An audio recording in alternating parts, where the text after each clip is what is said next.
Hello friends, स्वागत है आपका हमारे इस यूट्यूब चैनल जीएस भंडार विद कौशल में। हम लोग पिछले वीडियो में डच अंग्रेज़ों का भारत आगमन का इतिहास पढ़ चुके हैं। आज हम फ्रांसीसियों का भारत आगमन पढ़ने वाले हैं। तो चलिए शुरू करते हैं। फ्रांसीसी ईस्ट इंडिया कंपनी 1664 ईस्वी में भारत में आती है और वो किस उद्देश्य से आती है? व्यापार करने के उद्देश्य से। और 1664 में ही फ्रांसीसी ईस्ट इंडिया कंपनी का स्थापना हो जाता है। 1664 में फ्रांसीसी ईस्ट इंडिया कंपनी आती है और 1664 में ही फ्रांसीसी ईस्ट इंडिया कंपनी की स्थापना हो जाती है। फ्रांसीसी ईस्ट इंडिया कंपनी के स्थापना के समय लुई 14वां वहाँ के सम्राट हुआ करते थे। यानी कि फ्रांसीसी ईस्ट इंडिया कंपनी के स्थापना के समय फ्रांस के सम्राट लुई 14वां थे और लुई 14वां के एक मंत्री कोलबर्ट के प्रयास से ही इस कंपनी की स्थापना की जाती है। क्योंकि अब तक जितने भी कंपनियां, यूरोपीय कंपनियां भारत आई थी, उसमें फ्रांसीसी ईस्ट इंडिया कंपनी पर सरकार का सबसे ज़्यादा नियंत्रण था। इसलिए फ्रांसीसी ईस्ट इंडिया कंपनी को सरकारी कंपनी के नाम से भी जाना जाता है। जब फ्रांसीसी ईस्ट इंडिया कंपनी 1664 ईस्वी में भारत आती है और लगभग इसका पतन कब होता है? 1763। यानी कि लगभग 1664 से लेकर अगर इसको 1764 बना दिया जाए तो लगभग 100 साल तक फ्रांसीसी भारत में शासन करते हैं। इसके बाद आगे की नीति क्या है जो हम पढ़ते हैं? 1664 में क्या हो जाता है? फ्रांसीसी ईस्ट इंडिया कंपनी की स्थापना हो जाती है। 1664 के बाद 1668 में फ्रांसीसी अपनी पहली फैक्ट्री फ्रैंक कैरो के नेतृत्व में सूरत में स्थापित करते हैं। इसके बाद 1669 ईस्वी में अपनी दूसरी फैक्ट्री मरकारा के नेतृत्व में मसूलीपट्टनम में स्थापित करते हैं। तो आपको ये 3 पॉइंट याद रखना है कि 1664 ईस्वी में फ्रांसीसी ईस्ट इंडिया कंपनी की स्थापना होती है। फ्रांसीसी सम्राट लुई 14वां थे, उनके एक मंत्री कोलबर्ट के प्रयास से ये कंपनी स्थापित होती है और इस कंपनी पर सरकार का सबसे ज़्यादा नियंत्रण था, इसलिए इस कंपनी को सरकारी कंपनी भी कहा जाता है। 1664 में फ्रांसीसी ईस्ट इंडिया कंपनी की स्थापना होती ही है।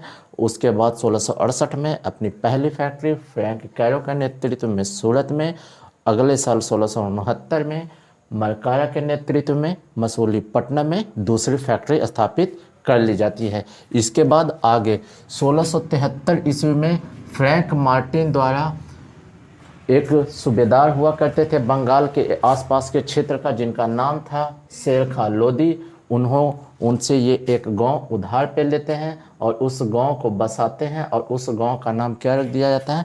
पांडिचेरी। यानी कि फ्रैंक मार्टिन द्वारा पांडिचेरी को बसाया जाता है और बाद में इसका किलाबंदी कराकर इसका नाम पोर्ट लुई रख दिया जाता है। तो ये आपको ध्यान रखना है कि पोर्ट लुई का किला कहाँ है, तो ये पांडिचेरी में है। इसके बाद 1674 ईस्वी में बंगाल के नवाब शाइस्ता खां, ये जो शाइस्ता खां थे ये औरंगजेब के मामा थे। इन्होंने एक फ्रांसीसियों को एक जगह दी, कहाँ पे? 1690 से 92 ईस्वी में, और वहाँ पे ये फ्रांसीसी क्या करते हैं? अपनी एक कोठी स्थापित करते हैं। यानी कि 1674 ईस्वी में बंगाल के नवाब शाइस्ता खां के द्वारा फ्रांसीसियों को एक जगह दिया जाता है, जहाँ पे 1690 से 92 ईस्वी तक में अपनी एक फ्रांसीसी कोठी स्थापित करते हैं।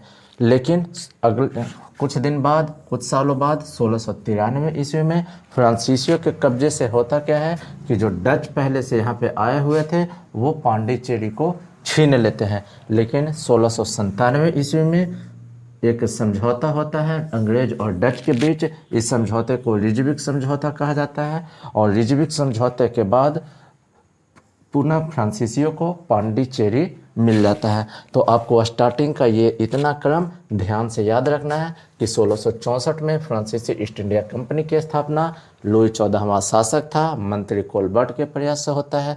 कंपनी पर सरकार का नियंत्रण ज़्यादा था, इसलिए इसे सरकारी कंपनी कहा जाता है। 1668 ईस्वी में पहली फैक्ट्री फ्रैंक कैरो के नेतृत्व में सूरत में लगती है। 1669 ईस्वी में दूसरी फैक्ट्री मरकारा के नेतृत्व में मसूलीपट्टनम में लगती है। 1669 के बाद बाद 1673 में फ्रैंक मार्टिन द्वारा पांडिचेरी की स्थापना की जाती है।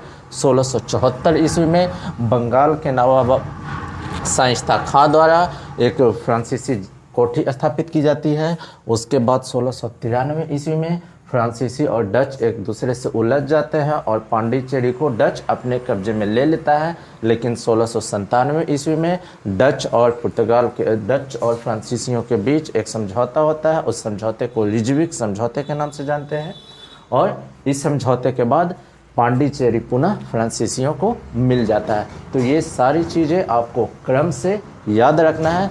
याद करने का सबसे अच्छा तरीका क्या है, एक बार इसको पढ़ लीजिए और उसके बाद अपने मन से बाहर आके फिर से बोलिए कि 1664 में, 1665 में क्या हुआ, 1668 में क्या हुआ, तो आपको चीज़ें ज़्यादा याद रहेगी। चलिए, इसके बाद आगे क्या होता है कि धीरे धीरे फ्रांसीसी भी अपना साम्राज्य विस्तार करते रहते हैं और कुछ कुछ क्षेत्रों पर अपना नियंत्रण स्थापित कर लेते हैं, जिनमें महत्वपूर्ण क्षेत्र कौन कौन सा था। 1721 में मॉरिशस, 1725 में माहे, 1739 में कारिकल पर अपना नियंत्रण स्थापित कर लेते हैं। कौन? तो फ्रांसीसी सरकार अपना नियंत्रण यहाँ पे स्थापित कर लेती है। ये जो इतना डेट है, ये डेट बस हमने आपको समझाने के लिए लिख दिया है। ज़रूरी नहीं है कि आपको याद ही करना है, बस आपको यह ध्यान में रखना है कि मॉरिशस, माहे, कारिकल पे फ्रांसीसी अपना अधिकार कर लेते हैं। जहाँ पे आपको जो डेट इम्पोर्टेंट होगा वो आपको बता दिया जाएगा। यानी ये सब डेट आपको क्या है, एग्ज़ाम पॉइंट ऑफ व्यू से इम्पोर्टेंट है, इसलिए ये सबको ध्यान में रखना ज़रूरी है।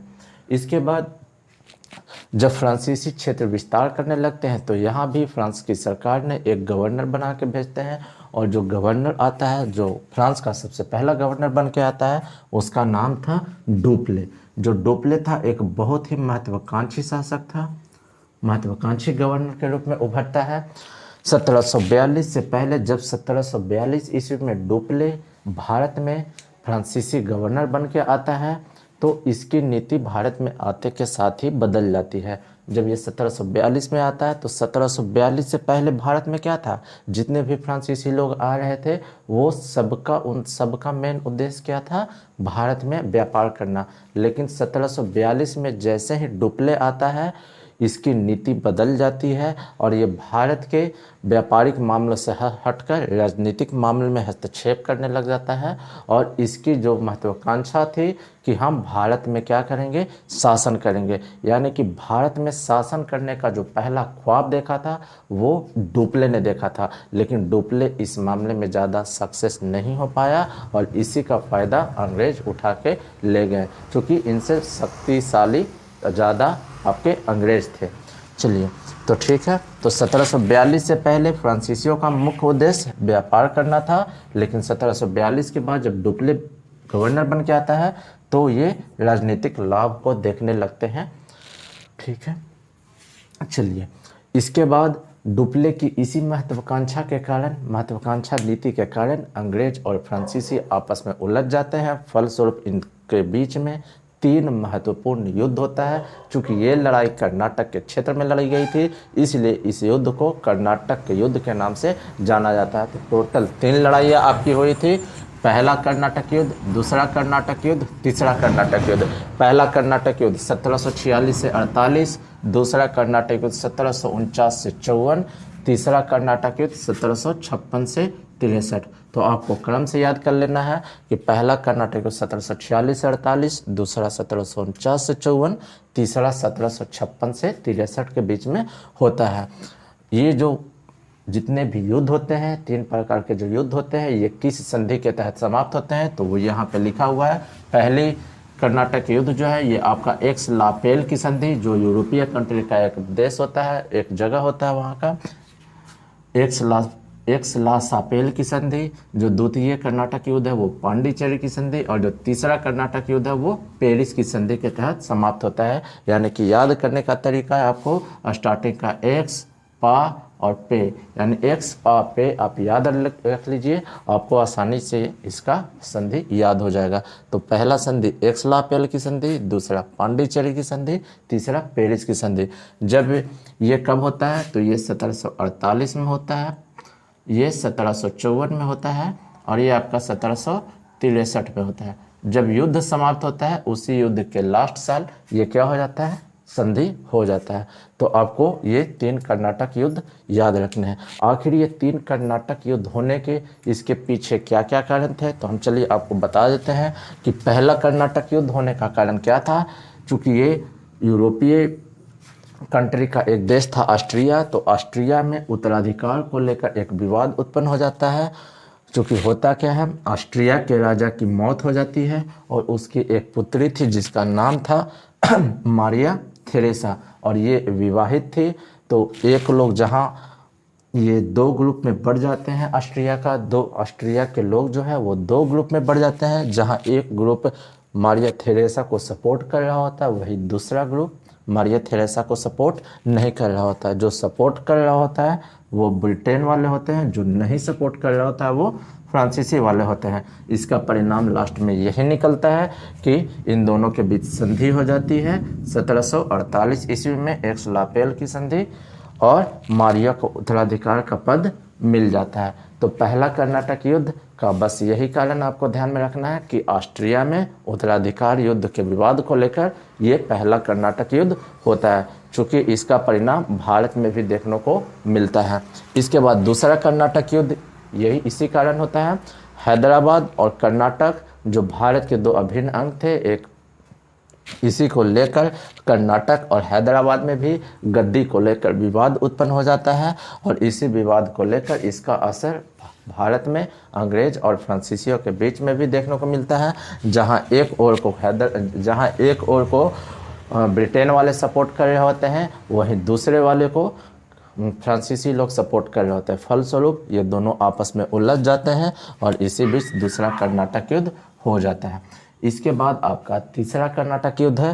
तो तीसरा कर्नाटक युद्ध जो आपका यूरोपीय कंट्री से संबंधित है, यूरोप में 1756 से 63 यानी कि 7 साल। तो इसी के कारण सप्तवर्षीय युद्ध प्रारंभ होता है 1756 से 63 के बीच में। ये किस कारण सप्तवर्षीय युद्ध प्रारंभ होता है? ब्रिटेन और फ्रांस को लेकर एक सिलेसिया नामक क्षेत्र था। इस क्षेत्र को लेकर फ्रांस और ब्रिटेन आपस में उलझ जाते हैं, दोनों के बीच विवाद उत्पन्न हो जाता है, और इसका परिणाम भारत में भी देखने को मिलता है। और अंततः क्या होता है कि तीसरा कर्नाटक युद्ध हो जाता है। तो आपको 3 कर्नाटक युद्ध है जो याद रखना है। टोटल 3 कर्नाटक युद्ध, पहला, दूसरा, तीसरा।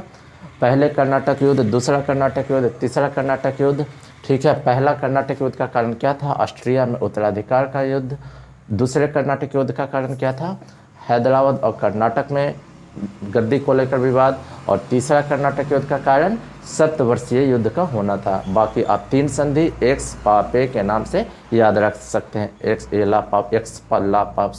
एक्स ला सापेल की संधि, पांडिचेरी की संधि और पेरिस की संधि। चलिए, इसके बाद होता क्या है कि जो सबसे लास्ट में होता है, तो 22 जनवरी 1760 को वानडीवास नामक जगह पे अंग्रेज और फ्रांसीसी एक दूसरे के सामने आ जाते हैं, और फाइनली होता क्या है, वानडीवास का युद्ध हो जाता है। और इस युद्ध में अंग्रेज जीत जाते हैं और फ्रांसीसी पराजित हो जाते हैं।